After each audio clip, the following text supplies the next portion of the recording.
Hello and welcome to the National Museum of the Pacific War webinar series. We have author Brent Jones here with us, and he will be sharing his debut book, Days of Steel Rain, the epic story of a World War II vengeance ship in the year of the kamikaze. Brent holds a BA in economics from the University of Texas at Austin and an MBA from Southern Methodist University in Dallas. After 20 years in business operations and corporate writing, he became a full-time writer. He was awarded the 2017 Mayboy Literary Conference Personal Essay, and his work has appeared in World War II magazine and U.S. Navy Cruisers Sailors Association magazine. Brent, thank you so much for joining us today. The floor is yours.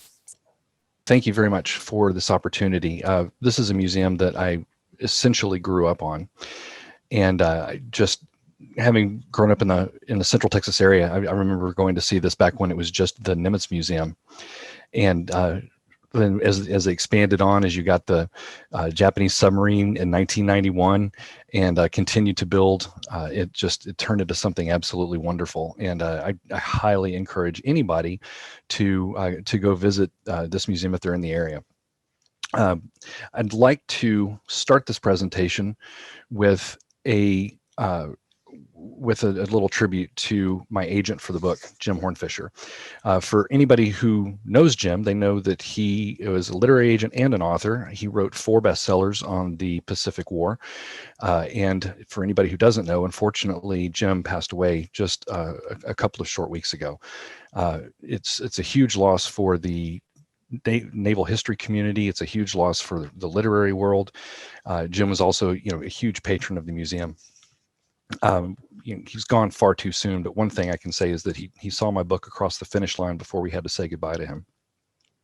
So as this talk is going to cover the journey of the light cruiser USS Astoria, namesake of a predecessor from earlier in the war, is a complex story of overcoming some setbacks. And I'd have to say that perhaps getting Days of Steel Rain written and published in some ways is a metaphor for the ship herself, and that saga includes Jim. Simply because it took 3 pitches for him to bite and agree that this was something he wanted to represent. The first time I pitched it to him, he thought I was after a technical book and didn't really understand. I didn't convey very well that it's a very people-oriented story. Did a little better the second time, but no luck. Finally, I was able to track him down and corner him in the 3rd iteration, and I said, Jim, what I have here, I think, is similar to Band of Brothers for the Navy. And he leaned in real close and he said, oh, well, now you're talking. And we were off to the races from there. So fair winds following seas to my dear friend, Jim Hornfisher. So why this book? Why this ship? Why the story of the light cruiser USS Astoria CL-90, known as the Mighty 90 to her crew, one of so many ships that were in the thick of the Pacific War as the conflict entered its 4th and final year. Well, Days of Steel Rain really is a portrait of Americans at war in this period. It's a very character-driven piece, and sure, it follows a single ship, captain and crew of this new cruiser, from construction, from muster, commissioning in mid-1944 through the end of the war. Their mission was to protect American aircraft carriers taking the fight to Japan, underscored by a quest to avenge the ship's namesake, heavy cruiser USS Astoria, which was truly a national treasure, sunk during the worst defeat at sea in the history of the U.S. Navy. But Astoria's odyssey is both unique and yet representative. Really, it's a cross-section of what the late war was like for hundreds of thousands of men, officers and enlisted, sailors and Marines, that were spread across Admiral Halsey's 3rd Fleet, Admiral Spruance' 5th Fleet, which of course were the same ships. But it really becomes a representative tale of the challenges facing the U.S. Navy in the late war as we closed in on Japan. I want to speak briefly about my personal connection, because I certainly didn't set out at the get-go to write a book. That's where things landed. But jumping back to Jim Hornfisher, one of the things that he said to me early on and many times is, great stories tend to begin as family lore. You hear the story over and over again, and really that's where a lot of books come from. A lot of good history is written because somebody listened to a family member and built a story around them. Well, mine's kind of the opposite of that, because this is this is my great uncle Lawrence, my grandfather's older brother. And for any of you, this is on Speedway in Austin. That's the Button Ice Cream Company, and that is the UT Tower in the background behind him. So that absolutely shows the difference between Austin then and Austin now for anyone who lives in the area. But he never spoke about his time in the war. He absolutely served aboard this ship. He was involved, he went through the Typhoon that I'm going to talk about, the Philippines, the South China Sea, Iwo Jima, Okinawa, the Japanese home islands, the kamikaze attacks, all of it. And he never spoke about it. So he's not in the narrative, and I actually never mentioned him once. I address the lack of information in this regard. The introduction of the book is called The Silence. And I think it's something that so many other families can relate to. Their family member who perhaps found ways to talk about anything but their time in the war. At any rate, I didn't get an opportunity to interview Uncle Lawrence. I was too young. I probably wouldn't have even known what to ask. I do know that he tended to grow faint at the sight of blood and had restless sleep. So there was certainly a story there. I grew older, I wanted to learn more about his experience, and he had passed on, so finding others would have to do.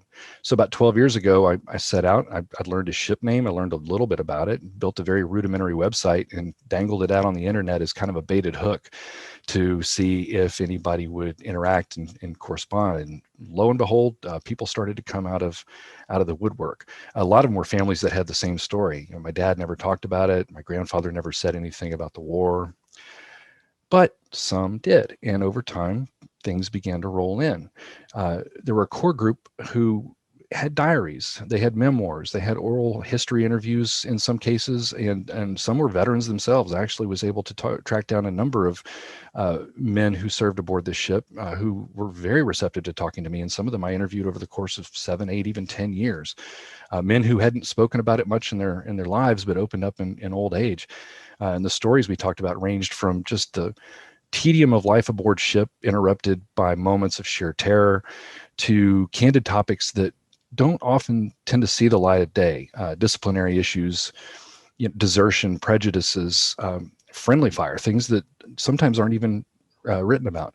I even tracked down the ship's photographer, who became a major character. As you can see in this example, I mentioned diaries. Of course, they were kept. They were very unauthorized. The Navy prohibited them, so naturally, a lot of guys set out to do them wherever they could. And I apologize if there's if the very top of the screen is being cut off with this, but the quote here is that it said, it rained steel for 3 days. That's something that this sailor wrote in one of the entries that he put on this map that he used for his diary. So through April, May of 1945, the height of kamikaze activity off of Okinawa, it rained steel for 3 days. And that quote really resonated with me. I thought, boy, there's a story there. You couple that with my uncle's experiences, and there's absolutely something to be researched. And so set out to do it. I learned that, once the Astoria joined the Pacific Fleet, it was late in the war. It was after the battles of the Philippine Sea and Leyte Gulf.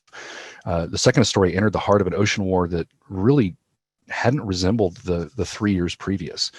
Permanently gone were the surface battles. The Japanese ships were in port. They didn't have fuel. Also gone were the massive aerial battles.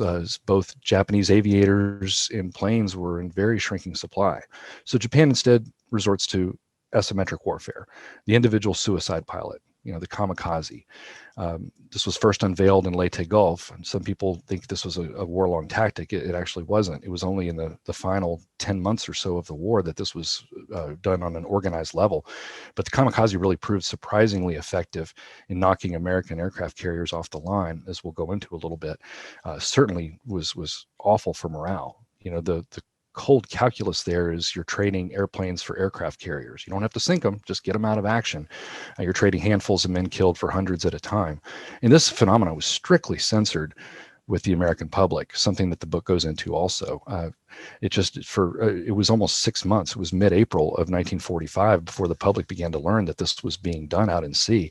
And really, even then, it was just the steady flow of damaged ships that were returning for repair that kind of forced this revelation to a horrified American public. So I thought this would be a really compelling tale to focus on the men who served aboard these carriers and the ships that protected them. And certainly my uncle's ship was a good starting point for that. One of the other things that my agent Jim Hornfisher used to tell me was, write like you have your mother looking over one shoulder and you have a salty sea captain looking over the other. The idea is to walk the tightrope, get the technical naval aspects, get the terminology correct, yet leave the book accessible and readable to a more general audience.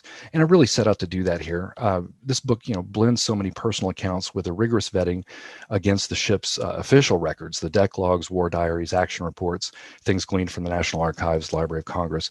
And when you blend those two together, I think the whole becomes so much greater than the sum of its parts.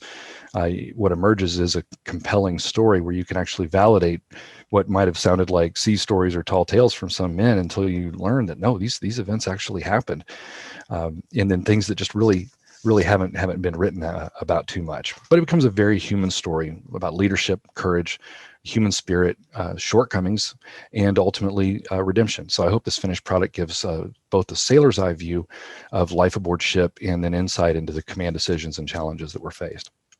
So let me take you an overview of the narrative first, and then we'll get into the characters that are in the story. Get some voices of the Pacific War that really should resonate and be told, be heard from. It actually starts with another ship, and I mentioned that there was a first Astoria. The Battle of Savo Island took place less than 48 hours after the first American offensive of the war, and that was in Guadalcanal, in Tulagi, when American Marines came ashore. And the Navy, of course, was standing offshore in support of that, unloading them, and then had cruisers for shore bombardment, and then to protect the entrances to the Sound, the Savo Sound that ran in between the islands.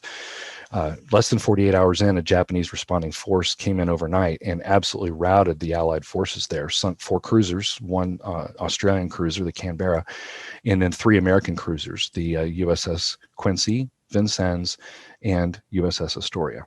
And you can see this artist rendering it left that came out of Life magazine.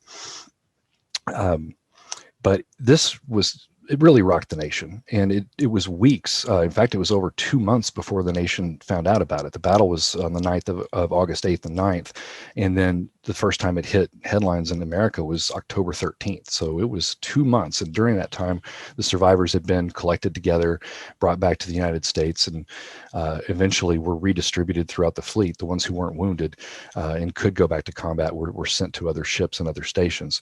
We're going to come back to that a little bit later because it becomes a very key angle for one of the men in the story.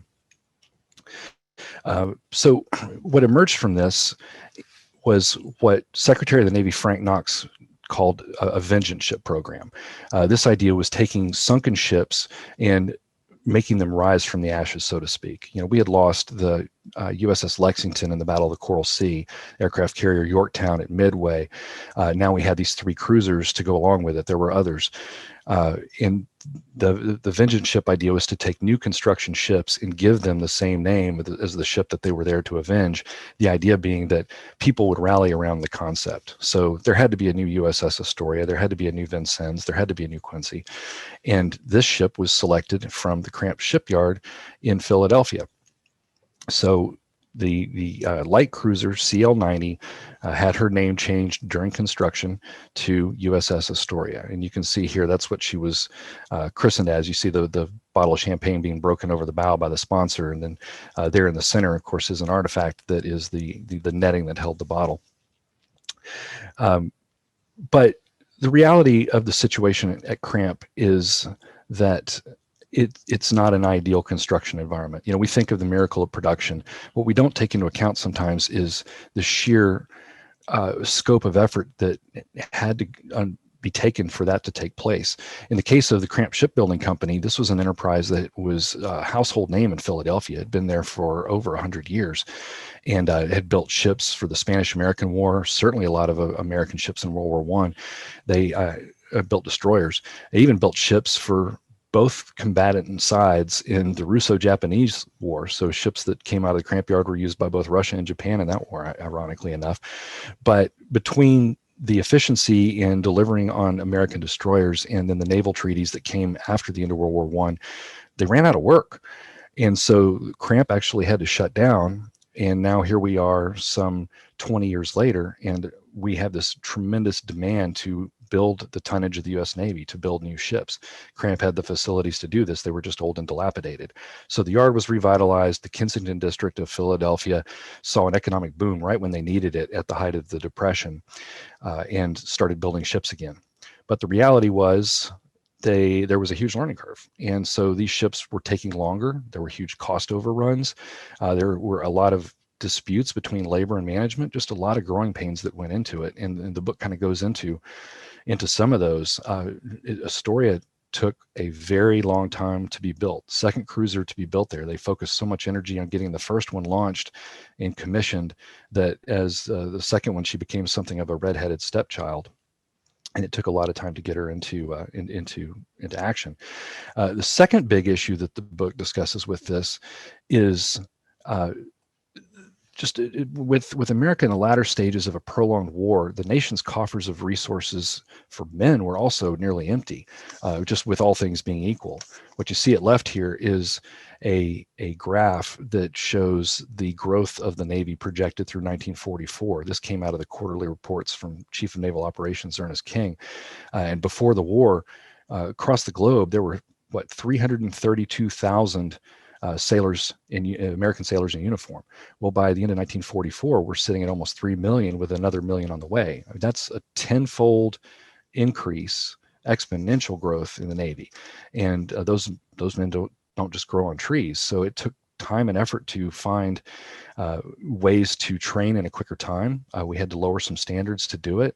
We had to expand ages. Certainly they introduced what was called the old man's draft, so that men of an older age came in. That's actually how my uncle joined the Navy, because he was in his early 30s at the time he joined, went in uniform. An ice cream salesman who ends up in his 30s fighting for the U.S. Navy in the Pacific. Just kind of interesting to see how the citizen sailor was made in that regard. And a lot of these men had, certainly obviously never been to sea. Some had never even been seen the ocean. In all things being equal, in a peacetime environment, probably never would have considered the Navy, certainly wouldn't have been drafted for it, maybe not even qualified. From the experienced men who tended to form the core of a ship, you ended up with some disciplinary cast-offs from other commands. When people were transferred into a new construction ship, it was easy for some commands to say, well, we've got so-and-so over here who's a little bit of a troublemaker, let's send him. And you had men who had been through combat before and had various outcomes, emotional and physical outcomes as a result. And I think the men who were in the Savo battle, the men from the Astoria, Vincennes, and Quincy certainly fall into that category. So training that crew, building a ship, and finally we have a cruiser. You can see here at left, this is the completed product, the USS Astoria CL-90, the Mighty 90 to her men. But what these pictures illustrate is ongoing issues that were associated with this. That picture at left is actually a second damaged engine, and that right is the first one that was a couple of months earlier. Basically, the materials that were used in construction, there had to be compromises made because of shortages, and it damaged the bearings on the engines to the point that they had to be cut out the side of the ship for lengthy weeks of repair. This further set Astoria back from joining the fleet as men marked time stateside. And stateside Marines and sailors with not much to do have a tendency to get themselves into a little bit of trouble here and there. And so we started seeing some significant amounts of men staying over leave, absent from time home with family, friends, their girlfriend. And a lot of men learned, not just with Astoria, but other ships too, learned how to game the system. This is something that the book really explores, is the limits of what you could do to punish a new seaman second class and keep him in line as you're trying to turn him into an able seaman. In that regard, a man might think, well, if I'm going to get the same punishment for 7 days over leave that I would get for 3 days over leave, why not spend 4 extra days with my girl? And a lot of men did that. But by the time Astoria, right after that picture on the left was taken, was finally had her second repair done, her second engine fixed up, and was headed out to sea to join the Pacific Fleet in late October. By then, the Battle of Leyte Gulf had been fought. Of course, this was on the heels of the Philippine Sea. In many ways, it looked like World War II, excuse me, in the Pacific was kind of drawing to a close. There might not be much of a war left to fight, but the ship's captain had spent so much time training the men when he could, that perhaps they were becoming the best trained ship that was not fighting the war. What certainly was the case is Astoria ended up being not only the most expensive cruiser to join the fleet during wartime production, but she also took the longest from the time of her keel laying to the time she actually reported for duty. No other cruiser even came close to the amount of time that it took. In fact, no other ship did, with the exception of 2 of the latter Iowa-class battleships. But she finally did report. And so in November, and then this picture's in December, November to December of 1944, Astoria shows up for duty with the Fast Carrier Task Force. And what a force it is. We were really taking the war to Japan by this point in the war. In any given outing, Halsey or Spruance could take out 16 to 17 American fleet and light aircraft carriers with all the support ships that surround them. You can see a Cleveland-class cruiser in the foreground of this photo. That's not Astoria, it's one of the others, but they're identical, or almost identical in the way they look. And their role was to protect the carriers. So concentric rings around a core of aircraft carriers, of battleships, cruisers, and then ultimately destroyers on the perimeter were determined to protect these ships, make sure that nothing got through to them, because of course they were the prime target for Japanese aerial activity, first with bombing, and then, as we'll get into, of course, with the suicide bomber, the kamikaze. In Astoria's first outing in the book, she discovers the sea can be an enemy itself without seeing the Japanese at all. They hit the Typhoon of December 1944. Some books call this Typhoon Cobra. That name has become very popular. I didn't use it because it's a post-war term. It wasn't introduced until the early 50s by Admiral Halsey's former aerographer. But the Typhoon of December 1944, for any man who went through it, would certainly remember it. And it's actually it was the emphasis, or the backdrop for a very famous Herman Wouk's story and movie that was made about it. But 3 destroyers were sunk, the Hull, the Monaghan, the Spence, 790 men lost just on those 3 ships alone. And you can see here, this is the USS Santa Fe, which is a twin sister for Astoria. She's rolling up to and through 42 degrees, which, to put in perspective, 45 degrees for these ships for a Cleveland-class cruiser would ultimately result in the ship capsizing. They hit 42. And to further put it in perspective, the ship you're looking at in that photo is 2 football fields long and has 1,300 men aboard. So the story that I'm telling, it goes into the individual accounts of the men aboard, from the captain through men who were having to tie water jugs and coffee pots from the overhead just so they could keep them upright, walking on bulkheads, seeing things crash around, nearly fall out of the ship, breaking ribs. It was a very harrowing experience for everyone involved. Their second outing took them into the South China Sea. Plenty more rough seas there, but Admiral Halsey was looking to find the Japanese fleet that had retired to that area. Ultimately, they were unsuccessful there, but they were able to do a significant number of missions, bombing shore targets and shipping down in that area. But Astoria has some pretty interesting tales that came out from the South China Sea incursion. You can see in this photo at the upper right, that's an effort to refuel in these seas. Of course, these ships had a oiler group that moved around with them, and they had to replenish at sea every few days. So they would launch airstrikes for 2 or 3 days, then retire further away where the enemy couldn't send their own planes out to get them, meet up with the oilers, and refuel. And that became a major problem in the South China Sea, as the conditions were just too bad to try to refuel. What you see at left is the bow of Astoria. This was a photo taken by the ship's photographer, Hermann Schnipper. And at the very tip of the bow, underwater in this picture, under spray, are 2 20-millimeter guns.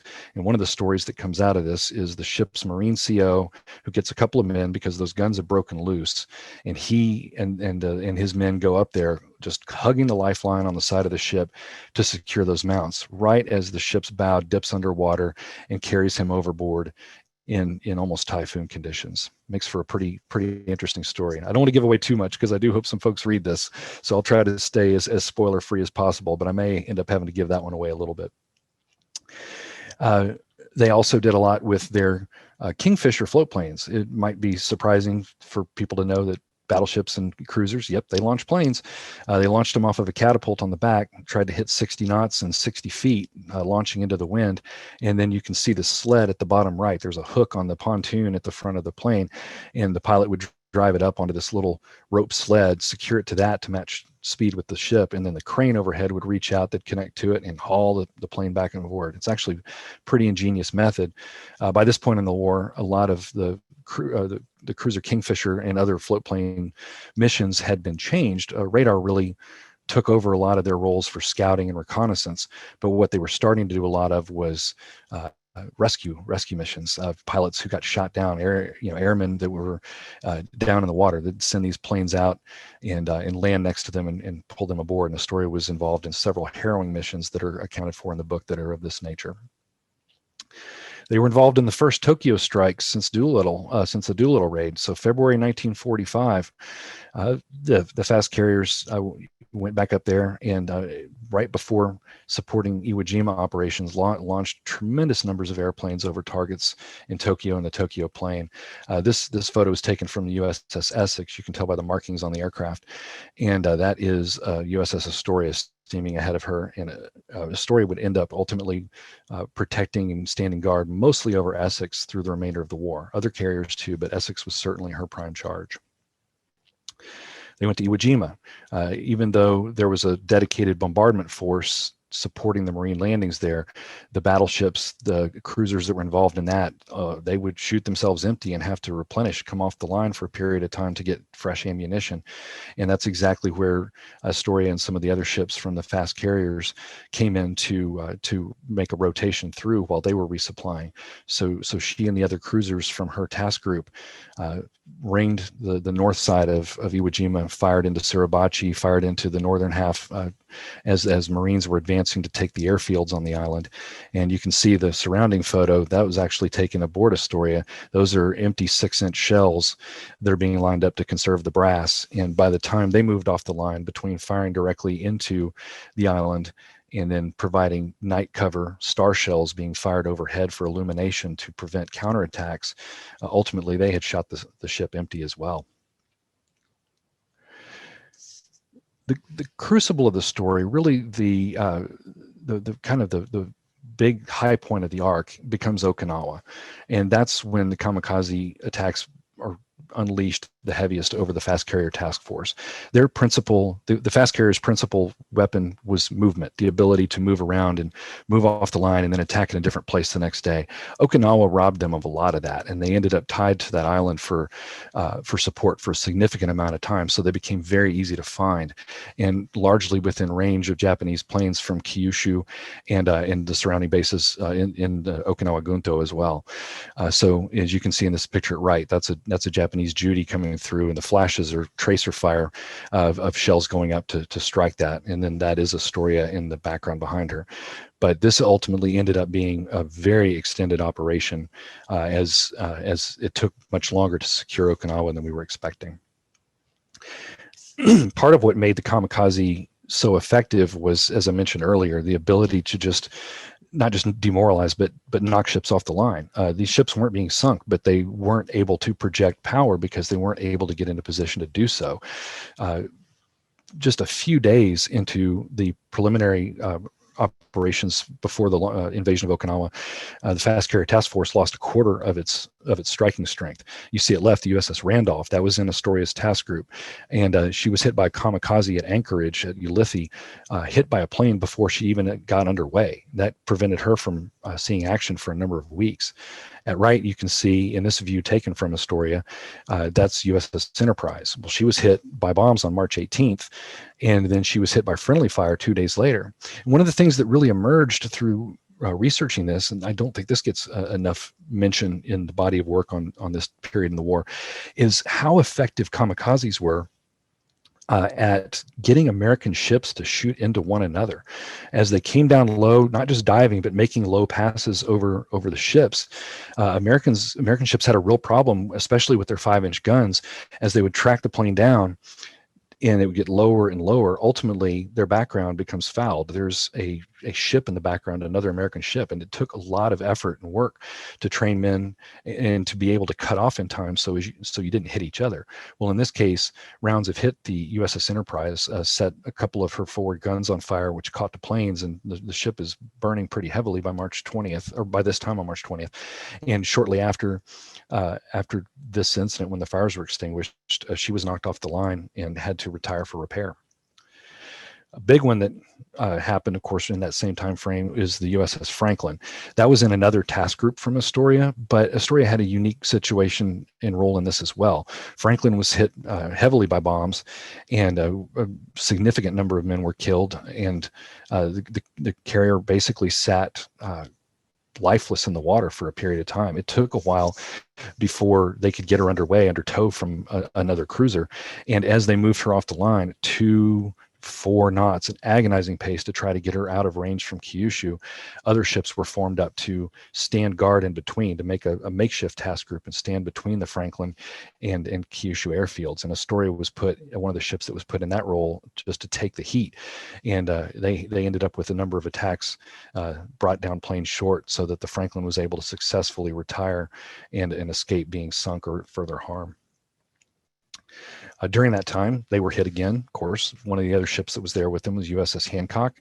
And here, Halsey Powell was alongside. This is the view from Astoria at this time. It was actually taken by another ship, but they were in line right next to one another, of a plane that dove on Hancock, skipped off her deck, hit the stern, of Halsey Powell, and knocked out her rudder and almost caused the 2 ships to collide with one another. But you can see the frequency that these attacks were occurring. Wasp was knocked off the line too. So, again, just within these first critical 3 days before the Okinawa invasion started, we had carriers, 4 American carriers that had been taken off the line. Astoria herself was hit by friendly fire on that same day. You can see the flak coming down very low over the ship, and reached down all the way to the bridge and hit the bridge armor. Again, this was American ships firing into one another, certainly not by choice, not by any intent, but just by the low flying capabilities of enemy aircraft. The attacks continued as the weeks progressed. USS Cabot from Astoria's task group, hit by kamikaze April 6, 1945. Hermann Schnipper took this photo. This is actually an extreme close-up from a much larger image, but you can see the Japanese plane just as it's about to hit the search radar over the deck of the Cabot. She's in an emergency turn and narrowly missed being hit full on. The next day, same thing in Astoria's group. The USS Hancock, not so lucky. She was hit by a kamikaze, and you can see the outcome there. This group became something of a hard luck task group. People tend to think that the fast carriers all move together, and generally that could be said as true, but not in an operation of this length, not at Okinawa. The different task groups got put into a rotation. First for just coming off the line for refuel and resupply, but then ultimately it was becoming obvious this was going to take so long. They were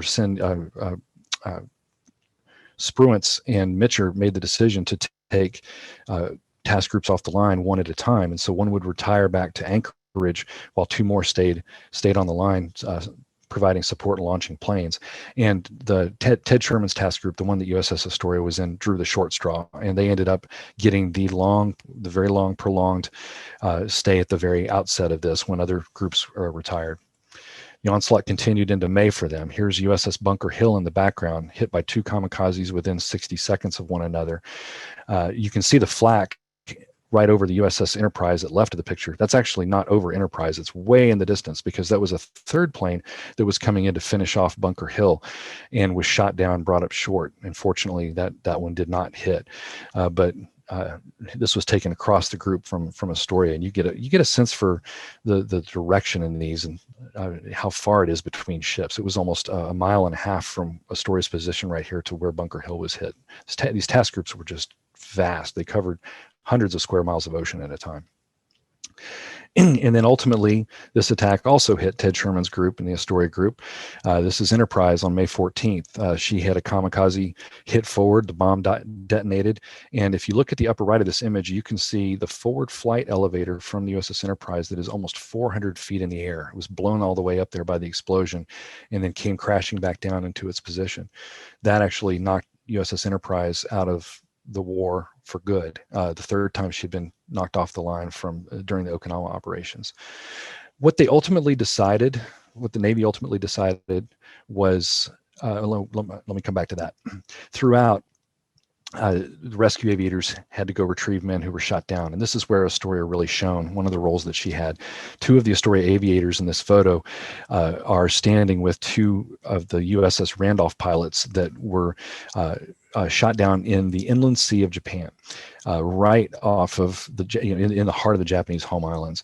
And these two Astoria men were tasked with taking those Kingfisher float planes, those slow moving planes, and putting them into that harbor, landing on the water under fire, pull these men aboard and bring them back safely, which they did. It was compared at the time to the equivalent of a Japanese plane landing in the Hudson River off of Manhattan to fish downed aviators out. And it was the first such mission of its kind, a surface rescue of that kind in the inland sea. And it's one of several of the missions that are detailed in the story. Getting back to the point I was about to make, is 79 consecutive days on the line. The Navy ultimately determined that this was too long an operation for men. It just taxed them to the limits of human endurance. There were many reported cases of situational psychosis that evolved from this, and men who were not fit for combat as a result. There were very few ships that actually stayed on for the full 79 days of the first rotation. Astoria and her sister cruisers did. Only 2 aircraft carriers, USS Essex and Baton, and then a handful of destroyers. But these pictures were taken by Hermann Schnipper, the ship's photographer, and they really show kind of where men were at stations for days on end. They slept there, they ate there, were served K rations, and truly never left their guns unless they absolutely had to for a reason. But there was no respite. After a short period of time in Anchorage, they headed back out again for the Japanese home islands. And ultimately, there was less kamikaze activity here than we'd seen at Okinawa, at least for the fast carriers. And then the war came to its conclusion with the dropping of the atomic bombs. When the shipmates learned of the bomb drop, I thought these are 2 interesting photos that were taken within minutes of each other.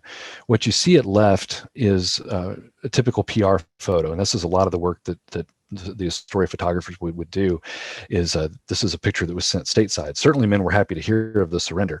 Here they are raising hats, giving each other bunny ears, but the reality looks a lot different when they're not posing for the camera. And Hermann Schnipper took the photo at right. You can see men, they've just been manning lines, taking over supplies from a destroyer that's alongside, and they've stopped their work just to listen as the captain announces over the PA and reads the official announcement that Japan has surrendered and the war is over.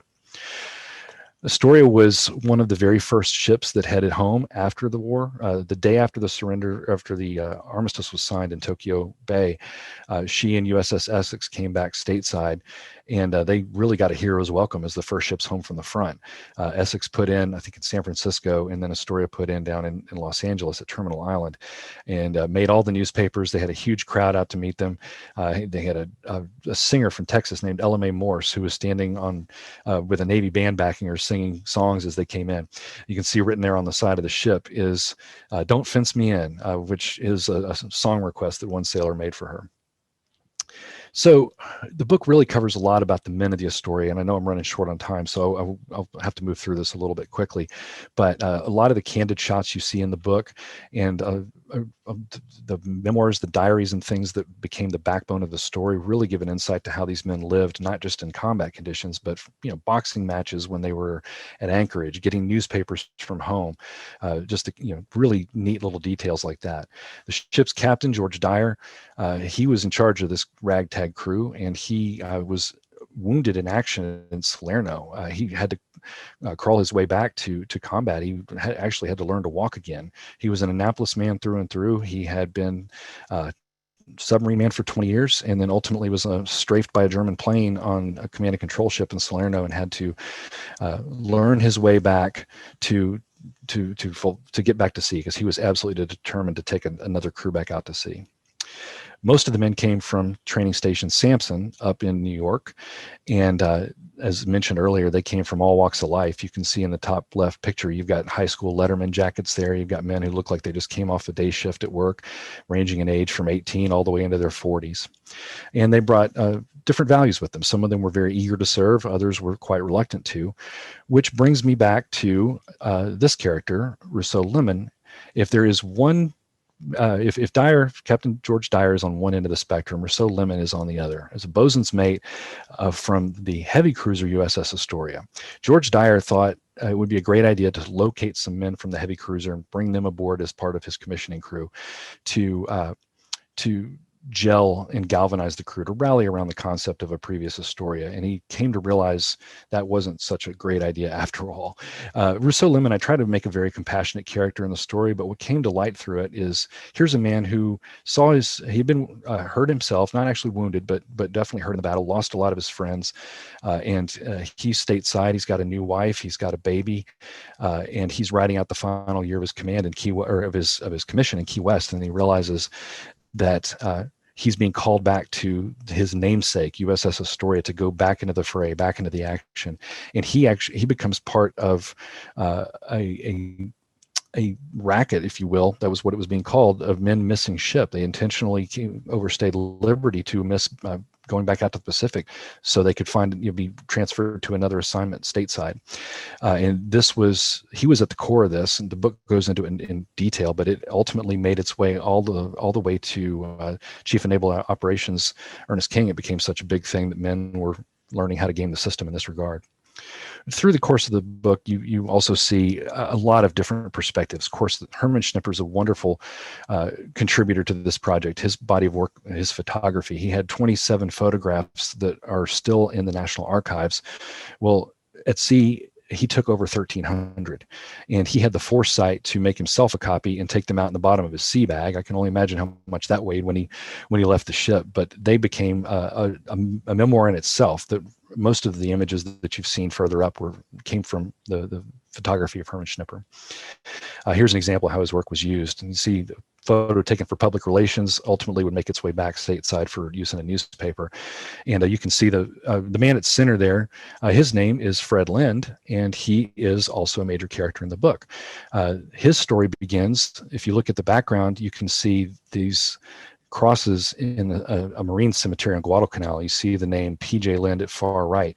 That's actually his brother, and the way his family found out about his brother being killed in Guadalcanal just weeks in was through this picture that showed up in Life magazine the same evening that the telegram from the War Department arrived. But Lind was a pitcher in high school. That was his big thing, and he also knew how to write in Gregg shorthand, and so he wrote a diary that was undecipherable, and even if he'd been caught with it, nobody had been able to read it. So it ended up being a large portion of this book is his descriptions of life at sea.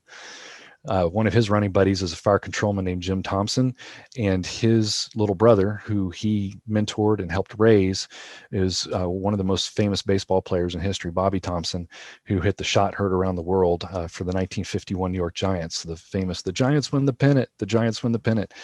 Jim Thomson was Bobby's mentor, and that was how I was able to track down his diary, and the family was actually through Bobby Thomson. And the way he signed his letters is a spot-on match to his baseball cards, incidentally. Engineering men contributed to this project. Jim Petty, electrician's mate, you see it left. He's actually the last man standing. He's a very spry 99 years old and is doing well, and he's actually reading the book as we speak. Herb Blodgett, motor machinist mate, kept a very detailed diary, and I interviewed him for close to 10 years. Both of these men were on the USS Boise at Sicily, Salerno, and Taranto before they were transferred to the USS Astoria. Two gunner's mates, John Snyder and Pappy Kane. They called him Pappy because he was the ripe old age of 32 years old. These two men shared a diary. They actually, I've got copies from both sources, from both families, and just was surprised to find that word for word, letter for letter, they were an exact match. And one of them had clearly written it, and the other one transcribed it on the way back. But their wives traded letters with each other, and they became great friends after the war, and they play a role in the book as well. The Marine perspective is brought first from John Origi. He was an assistant cook, but in the Marine Corps, you're a rifleman first. And so when he wasn't in the galley cooking for his Marines, he was manning the 20 millimeter guns off Okinawa against kamikaze attacks. You can see that's another one of the PR photos that was sent home with Origi at center. One of the most compelling stories in the book is Jerryrmitage, the Marine commanding officer. And he's the one I mentioned early on who was swept overboard on the bow of the ship. And so here's the spoiler that I am going to have to give up, because that is him being transferred back aboard after a destroyer picked him up and rescued him. You can see him on the high line coming across, and standard practice when you picked up a man out of the water was you ransomed him back to the ship. So the destroyer Halsey Powell came up alongside Astoria and said, "We got your Marine. Our normal ransom is 20 gallons of ice cream to get somebody back aboard, but he's a Marine, so we'll take 15." The aviators play a huge part in this story. Don Combe, Jack Newman, Chuck Tanner, involved in many operations. I'll leave you with a little tease. Chuck Tanner was Jerryrmitage's best friend, and he's at the controls of the Kingfisher that's being launched in this photo taken from Astoria. This was in the South China Sea. He was going out on a rescue mission to pick up some aviators that were in the water from the USS Lexington, and that plane was never seen again. That photograph is actually the last one ever taken of that plane. And I won't spoil any details about the mission that ensued from that, but I promise it's a compelling story if you choose to read it. Ship's chaplain, he's one of the great characters in the story. A jack of all faiths is what I like to think of him. He had Protestant services, Roman Catholic services, Jewish services, and he was also something of a shutterbug. So in one incident that's in the story, he ends up pretty high in the superstructure with Hermann Schnipper because he wants to see how he's taking photographs and play with the camera, and they got hit by a friendly fire shell. It exploded right next to them, and he was badly wounded. They operated on him aboard ship. Fortunately, he was able to return to duty, but he became one of a handful of padres, as they called them, the ship's chaplains, who received a Purple Heart for being wounded in World War II. The only fictional character in the story to round things out is apprentice seaman Joey Fubar, and he's the short guy at center. You can see here, I think we all know what Fubar means. The polite version is fouled up beyond all recognition. And he was the brainchild of this man, Joe Amon, who was a talented cartoonist and drew a Joey Fubar cartoon every single day for the ship's paper. Many sailors kept them. Captain Dyer kept his own collection of them, and they really helped morale throughout the ship, but they also helped tell the story. So he had to be a character in the book as well. Joey Fubar could also be used for other purposes too. This is where you see the talents of different men on the ship kind of coming together. You've got the Japanese plane diving over USS Essex. Its bomb is exploding just in front of the bow. This is the first plane USS Astoria shot down in protecting Essex that day. There were 3 that she brought down in a row that day with Essex, and that's where you see Joey Fubar finally doing something right for a change in the photo at the upper right.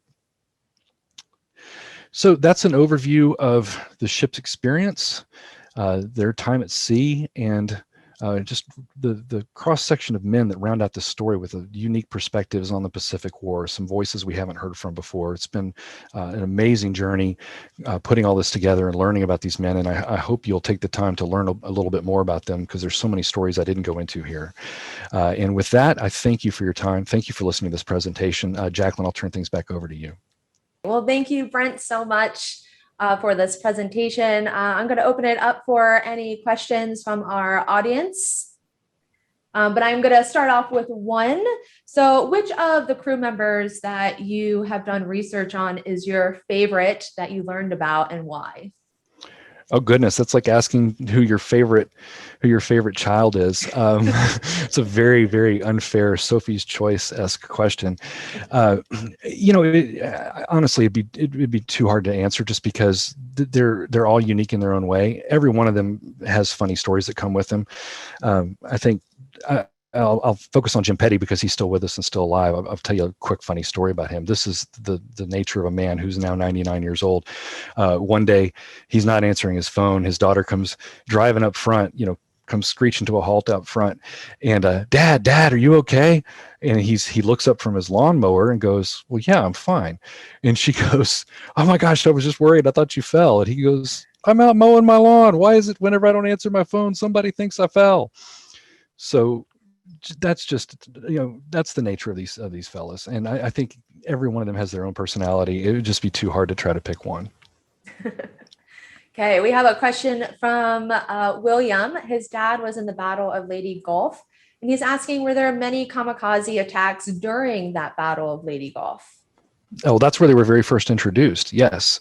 I mean, it was a smaller amount than what you'd seen before, but I think that's the very first time, and I don't have the dates in front of me. I want to say it was October 31st that 2 carriers were hit in the same day in the Fast Carrier Task Force, and it became obvious, one plane crashing into a ship was not unheard of, but then when the second one hit, it got everybody's attention. It became, okay, this is a tactic. And sure enough, within the weeks that followed, it became obvious that planes were intentionally targeting to get through. And by the time you get later into the war, the period that I'm covering here, you had concentric rings of support. You had the combat air patrol that was sent out in advance to protect the fleet at distance, and anything that shoot down the majority of the planes, anything that got through that would hit the inner rings of ships. And by the time it got close to the carriers, there were very few left, but they were also very hard to stop. Okay. From Savannah, she's asking, were men often lost at sea? Well, absolutely. I think. I guess we have to depend on. It depends on what we mean by lost. But yes, in the Typhoon in December, there were. Once you factor in other ships and men that were swept overboard, over 800 men were lost in that event. Of course, 3 ships were sunk in that process. But there are numerous instances for any ship of men being swept overboard. Men would throw a dye marker in the water near the guy so that they'd be able to identify him, and ultimately another ship, usually a destroyer, could come along and pluck him out of the water. But there were a lot of instances like that. But if the question is referring more to men killed in action, absolutely. These kamikaze attacks would take hundreds of men at a time in some cases. In fact, there were more men from the U.S. Navy that were killed in action at Okinawa than the other branches of service. Okay. Another question from Michael. What were the major learnings, tactical or talent management, from these ships that influenced future USN operating practice? Well, okay, that's a pretty involved question. Certainly, I think the one of the takeaways was the length of operation and what was reasonable to subject men to, for them to be able to endure before it just simply became too much. I think that was one of the biggest takeaways there. Over the course of this, the ability to project force from carriers had emerged as the principal method for warfare moving forward. As you moved through the war, you saw more and more reliance on aircraft carriers versus surface battles. And by the time, that's why we invested so much in the carriers themselves. And then they became the principal asset that had to be protected. I guess I could get into more, but it'd be a lengthy question. Okay, this is from Lewis. Were the cartoons drawn aboard Astoria ever compiled into a book like Willie and Joe by Bill Malden? They were compiled by the cartoonist itself. It's never been published, but a lot of the ones, the original detailed drawings that were on the orders of the day or the day, the newspapers each day, those would just get passed from sailor to sailor, and a lot of times they get tossed in the trash. Very few copies exist. I've come across a few of them, but apparently he must have kept a copy of them, because when they were headed home, Joe Amon himself compiled. He called it the Cavalry of Humor. I briefly had it on the screen as just the cover of it. And he took 150 of his favorite cartoons and redrew a slightly simplified version that kept him occupied in the several days that it took to get from Homeland Japan past the Aleutians and then back to the West Coast. And they ran print copies of that, and those were distributed to the men as souvenirs. So a number of those are still in circulation. And yes, I do have the full run of those. Do you know how many Vengeance ships were actually made and went out into the Pacific War? Not an exact number. It certainly exists. I can tell you in terms of aircraft carriers alone, you've got Lexington, Yorktown, Wasp, and Hornet. Those were all lost either the Coral Sea Midway in the battles of Guadalcanal. Cruisers, there were a number. The USS Houston had 2 ships. Of course, Astoria, Vincennes, Quincy. We named a ship after the Australian cruiser Canberra. USS Chicago had a second one. Let's see. I know I'm missing a bunch. Oh, the Juno for sure. Atlanta was another one. There's a lot of cruisers, but it also was a phenomenon with destroyers too. And the vintage ship concept was also carried in terms of names. I just recently learned, in doing research on the heavy cruiser Astoria, that 12 of her officers all had destroyer escorts named after them. They were all 12 men who were lost in the Savo Island battle, and just that one ship alone had 12 ships named after her officers that were killed in action. Okay. This is from James. You write about their bombardment in your book, and he was asking about the more specifics about the targets that they bombarded, and did the Astoria actually use their guns to hit shore targets? There's two resources for that. I mean, I certainly talk about it in the book, but if you also go to my website, the mighty90.com, which is built around the ship as well, it has a lot of more of the technical things in it. It even has grid map locations showing the exact targets aboard or inland. It's got a grid of the entirety of Iwo Jima and shows where they were firing. So the answer is yes. Both their 6-inch and 5-inch guns were used to fire at targets. In fact, even point blank, it's at one point when they moved in close to knock out a counterattack that was going up against the 5th Marine Division. But then at night they would fire star shell instead, and that was the focus, just to keep illumination overhead. But yes, several thousand rounds were fired by that ship, by USS Wilkes-Barre, the Pasadena. All the ships in Astoria's cruiser division were in that same position. This is from Alfredo. He is asking if there is a project to be able to read your book in Spanish. I know there's overseas release for it. That's a great question for my publishing team, and I'll wave at them because I know they're listening right now. So I don't know the answer to that question, but I certainly would love to see it put in Spanish. Absolutely. He hit a very large market in that regard. Okay. I think we have time for one more question. This is from Willard. How many aircraft shoot downs were credited to the Astoria? I forgot to mention that. It's the number sounds small when you talk about ships in the inner rings of the Fast Carrier Task Force, and ultimately some ships shared credit. Astoria, when you see on this last slide where it says first in battle, first in rescue, Astoria both rescued more downed aviators than any other cruiser or battleship in the Fast Carrier Task Force during Okinawa operations, and also got credit for the most planes shot down by a single ship. She got 13 solo credits. That's the Japanese flags that were up on her bridge. And I know there were 41 planes fired upon. And the closest ship behind that was also in her division, USS Wilkes-Barre, with 8. Okay. Well, thank you, Brent, again, for sharing such an amazing story of the USS Astoria. And thank you, audience, for joining us here today. And thank you, everyone, for your ongoing support of the museum and our programs. Thank you again, Brent, and thank you again, audience. And we hope you have a great rest of your day. Thank you, Jacqueline, and everyone. It's been a pleasure, privilege, and honor. Thank you.